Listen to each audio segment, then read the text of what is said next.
Okay, I just want to explain the principles that we use within the flow form. You should listen to this video before you attempt to learn the flow form. It'll make it easier,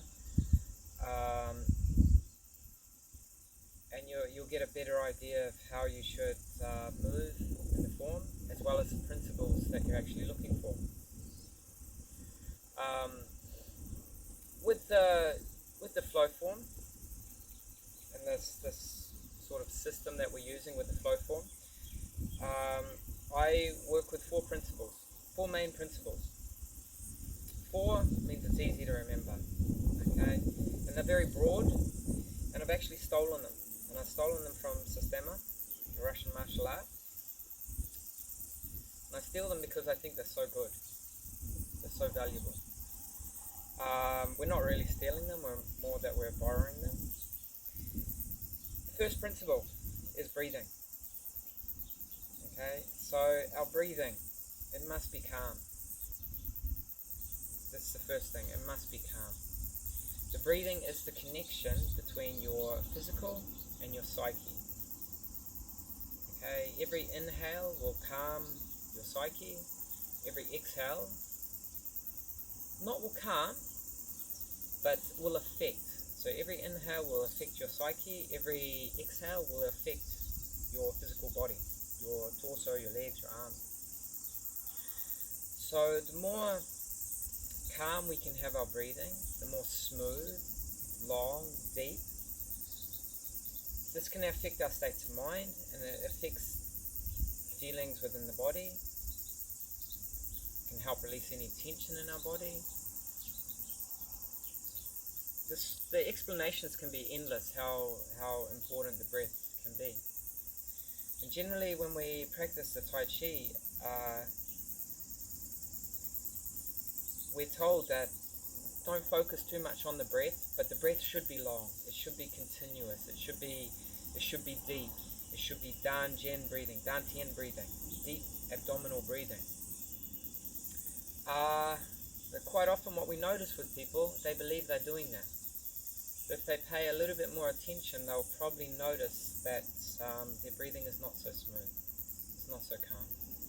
Particularly when you're learning. When you're learning, we tend to hold on a lot. So I won't go into it too much, but pay a lot of attention on the breathing. Yeah, really be aware of it. If you're not feeling better after doing your form, after you've gone through the form, notice your breathing.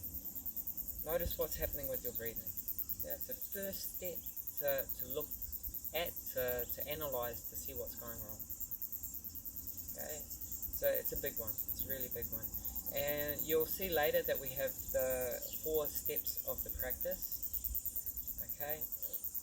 And in that 4 steps we do a little bit of stretching, rotational exercises. And the second one is the breathing.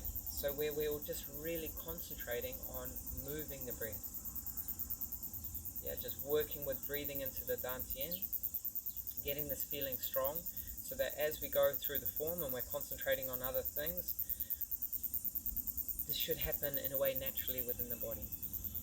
But through my experience of teaching people, and my experience of my own practice, we have to pay a little bit of fixed attention onto the breathing before it actually starts happening naturally again. Because a lot of us have lost the natural ability with our breath. Even young kids. It's a struggle with them with the breathing. Okay, second principle is relaxation. Okay, relaxation speaks for itself. When you breathe well, obviously you'll relax well. You'll be relaxed within your body.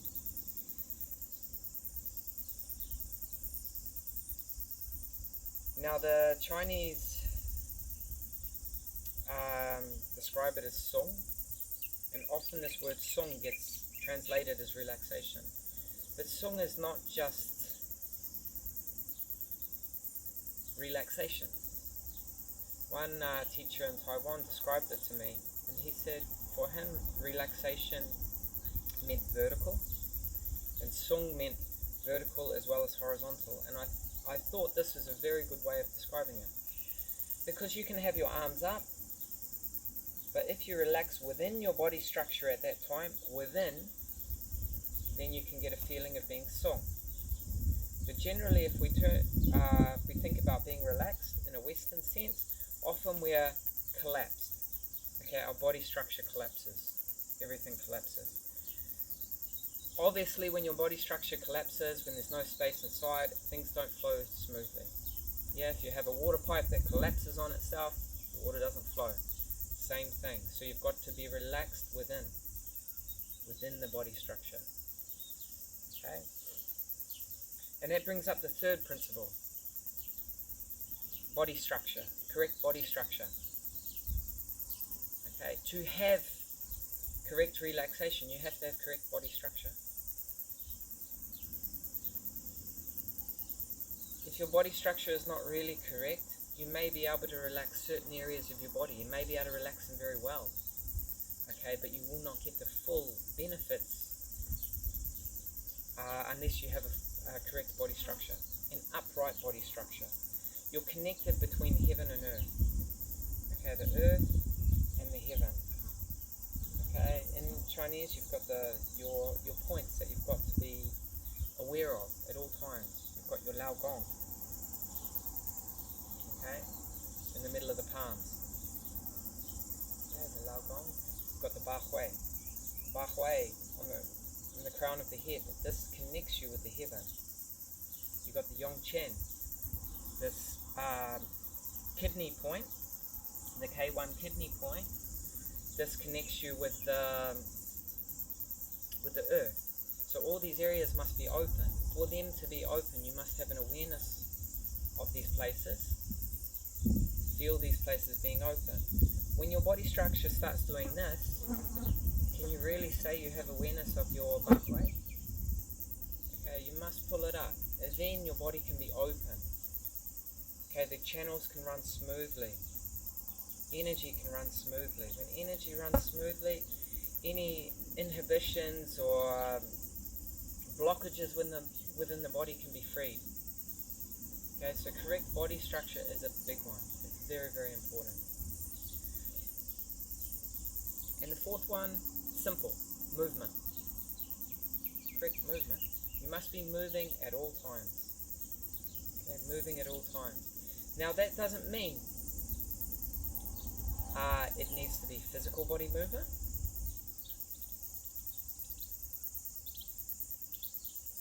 When you're doing your standing postures, you may be standing, you may be very, very still in your posture, but maybe it is your intention, your mind intention leading, and you've got this awareness extending out. So there's still movement. And it's the same when you're doing standing postures in your position. If you're holding a position in the form and you're just trying to feel the posture within the form, when you get the correct alignment, when the body is all perfectly aligned, it will feel effortless staying in this position. But you'll feel like there's movement, maybe you want to term it sinking, this feeling going down through the body, maybe even up through the body. Okay, a rebound. But you'll feel it within the body.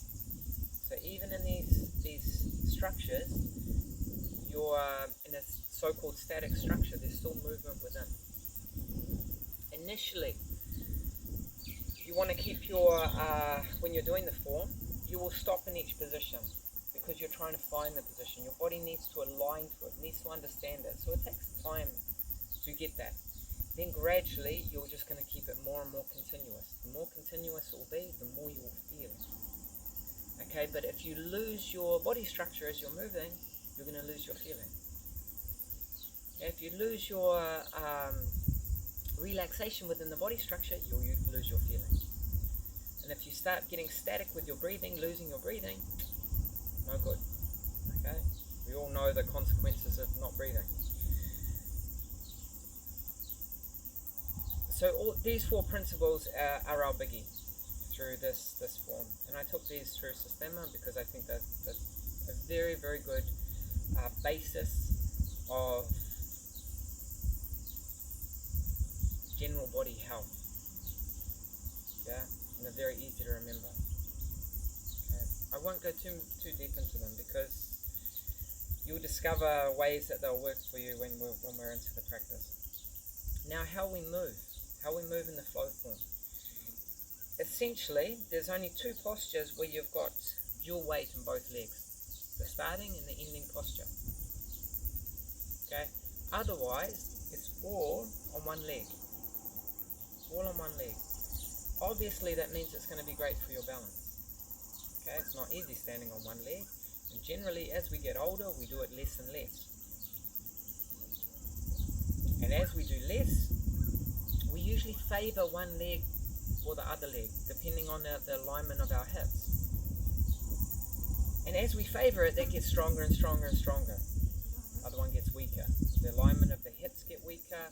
The alignment of the spine gets worse. Rib cage gets worse. Internal organs, obviously, not in the correct position. So everything gets worse and worse and worse. Okay. So the value of one of the values of the flow form is you come into one leg, okay, and you have all your weight in that leg, all your weight. Not only do you have all that weight in the leg, but your hip is soft. It's not holding on. So you're learning how to connect through into the ground. You're learning how to release your body into the ground. So you release all your excess tension through your body, but you're still suspended from the Vahoi. So you still are aligned. You're still upright. Okay. Now, this is a very important principle, because this is what, if we don't keep this principle aligned, often people start moving as a dance. Okay, they start doing this. They start coming up and down as they move, which is nice. That can be nice, but you're not going to develop real connection when you do that. You're bouncing in and out of the ground.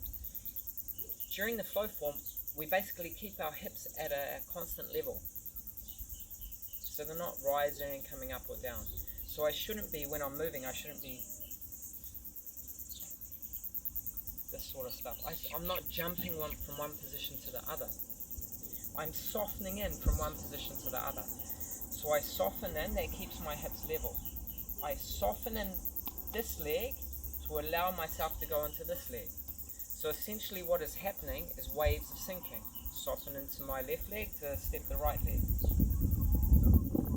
This will become more interesting as we move with it later on, once you've gone through the form and I start explaining a little bit more about the feelings within the body, the relaxation within the body. But essentially you're trying to keep the hips level the whole time. Now when I'm about to step with the other leg, as I come into it, I completely let go of this leg. Now this is one of the hardest points that we've noticed with people doing it. Because what they do is they'll step, they're okay, but then they have to move all their body weight before they'll commit to bring this leg in. When you walk, you don't do that. You're completely committed to the next foot that you're going to step in. Same thing here. I'm committed to this leg. I commit so my other leg lets go. My other leg lets go. And what you need to do is you have to let go of the knee, the insubstantial knee. Boom, let it go. Allow this to come in. Okay? If you do this correctly, your coccyx won't stick out. Okay? If your coccyx doesn't stick out, then you're going to have this small circulation happening through the body as you move. But if the coccyx starts coming out, you're not going to get that. Okay, so we want the coccyx nice and straight. So as I'm moving, it stays straight. It's not sticking out. If I start coming up and down, it starts to pull in and out. We don't want that. Also, if your step is too big and you fall into it, the coccyx will start coming out. So you step where you feel comfortable. That may be very small steps to start with. Okay? And when you bring the weight in, this, or your insubstantial foot can have contact, but there's no weight in it. Don't push up from this leg, because if you push up with this leg, it's very easy to get your hips offline. Okay, to start playing with your structure in a bad way, in a way that you don't need to. Yeah, so it's just soft. Sometimes you can do it without the leg even touching. Yeah, if you want to practice with it.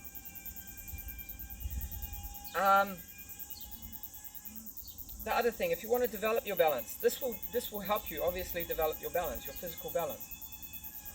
But when you're at home, you're doing the dishes, you're brushing your teeth, come onto one leg, soften the hip, move the other leg around, different positions. Yeah, just play with moving it in different ways. This develops your structural integrity. Okay, it develops your balance so quickly. It's one of the easiest things to develop your body, because this is going back to things that you could do, okay, before. When you were kids, this was easy. Okay, so it should be easy for you when you're doing it. It means by bringing your weight into one leg, your thigh will get sore. Okay, it will get sore. Don't worry about it, it's fine. It's better that your thigh gets sore than your knees, than your hips. Okay, you've got to be careful of your knees in Tai Chi, but when you're moving in the flow form, generally we never have any problems with the knees. Okay, because people aren't in strange positions with their hips or their body, so they're generally not getting any problems with the knees. Okay, how low you go is completely dependent on you. You can be relaxed, just relax, that's enough. You can be a little bit lower if you want, but don't go 100% down as far as you can go down, because if you do, eventually you could have a problem with the knee or the hip. Yeah, so be gentle on yourself in this way. Go with what feels comfortable. Okay, then the turning. All the turning in the flow form will come from essentially the center line, the yao, which is like the dantian, and the kwa. So you'll turn, what you want to focus is turning from the hips. So when you turn from the hips, your shoulders will follow. So if I turn to my right, I turn with the hips, shoulders follow, and the nose will follow the navel. Not in all situations, but majority. Just think it's like this. While we're going through the form, I'll explain positions where it's slightly different than that. But essentially, when you turn your hips, your shoulders will follow, your nose follows your center line. So it's not head leads first, shoulders, then hips. Now we're not getting a twist in the spine. The spine is staying straight, aligned. Okay? And we're not leading with the nose.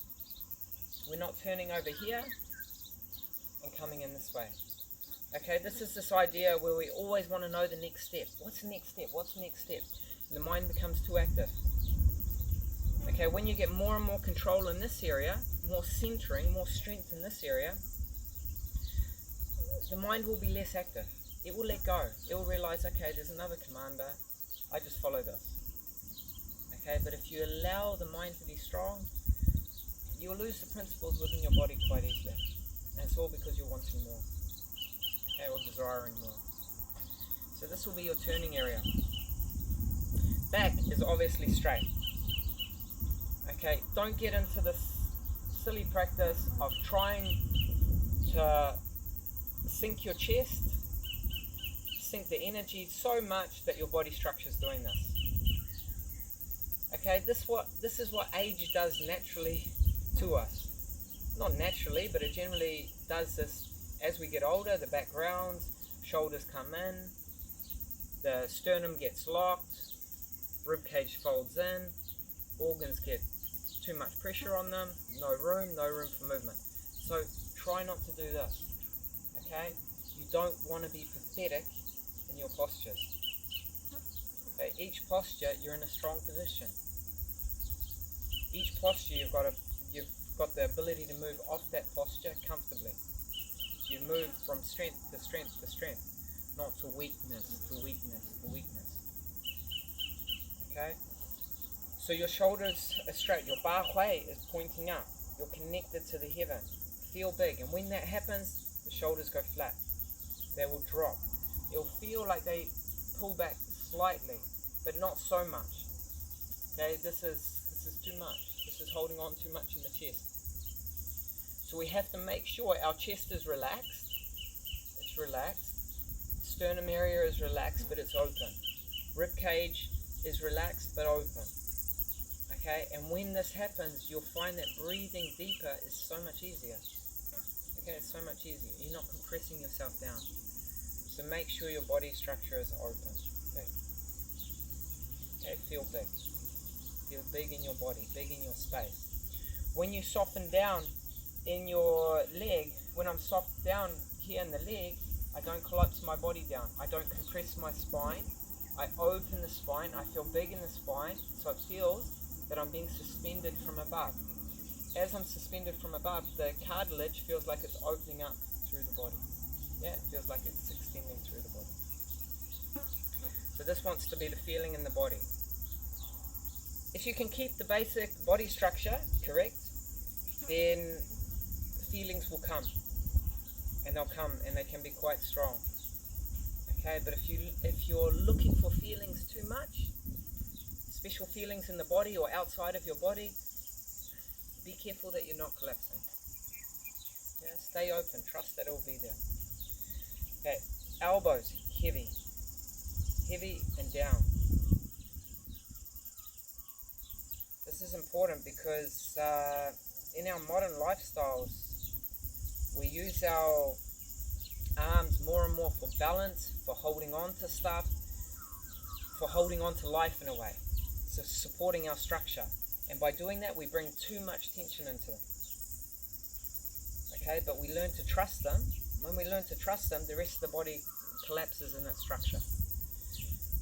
So within the form, within our practice, our elbows want to be heavy, hands light, but feeling. Okay, there's a real sense of a feeling. There's a touching in them. But coming back to the elbows, when the elbows are heavy, it puts the shoulders in the right place.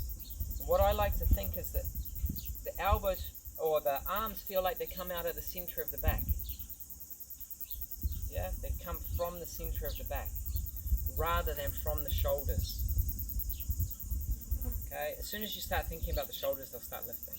The trapezius will pull them up, your shoulders start lifting. So to develop the connection between the legs, the torso, and the arms, the joints must be connected and relaxed. Hips must be soft, connected, so the legs are connected to the body. The shoulders must be relaxed, sunk. Okay, but it doesn't mean they're locked down. They're sunk, but there's still movement available in them. Then the arms can be connected to the body. Okay, if the hips lock on, if the shoulders lock on, you're going to disconnect. So you're going to lose your whole body connection. Hands. When you're playing with the form, and this may not be so interesting or so available initially, but eventually, it should feel like you're moving through water. Okay, so you're not doing rigid, stiff things with the hands. They are feeling. It feels like when my hand is moving this way, it's like I'm pushing something this way. I'm pushing a mass of water that way. When I pull it back, I feel like I'm pulling back water. Okay, they also talk about reeling silk. Okay, to reel silk. Imagine how thin silk is. And imagine pulling silk, how gentle you have to be. In your movements, you want to be gentle with your hands, but they don't want to be all pathetic. Okay, nice and gentle, but fluid. Also with this idea of reeling silk, to reel silk, the movement must be continuous. Okay, it just doesn't stop and start. It must be fluid and continuous, so it's not stopping. So eventually, once you get into the form, once you start it, your whole movement should be continuous right through it, right till the end. Initially, it's not going to be like that. You're going to be stopping in each posture. That's fine. That's just a stepping point to get to it. Okay? And then the consciousness on the crown of the head. You always feel that you're suspended from above.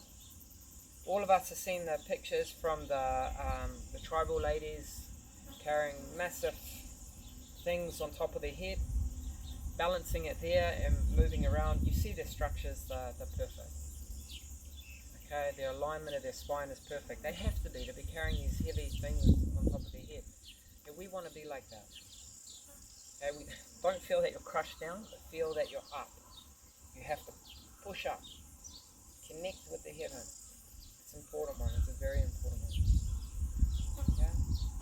And these are the basic ways of moving in the flow form. The 4 principles: breathing, relaxation, correct body structure and movement.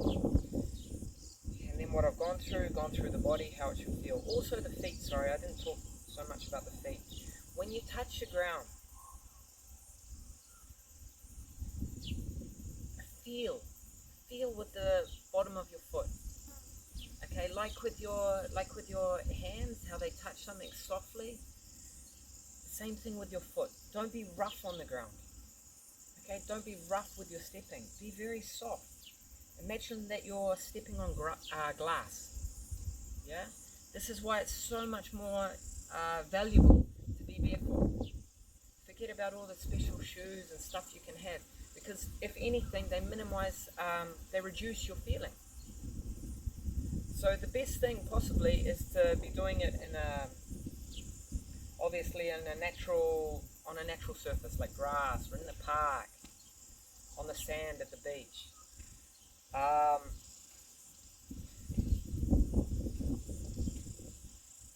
Uneven surface is very valuable. It's very valuable for the dynamics in your foot, your toes, your ankles, everything.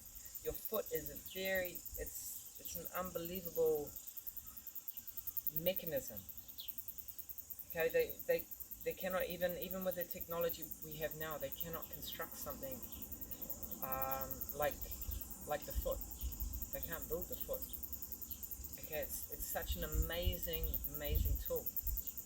Yet with us putting on all these crazy shoes to put us in these different positions, we're reducing all this amazing abilities we have within the feet, all the shoes and everything else we wear. So if you need to wear shoes, okay, use them. Okay, use them. Do what you can.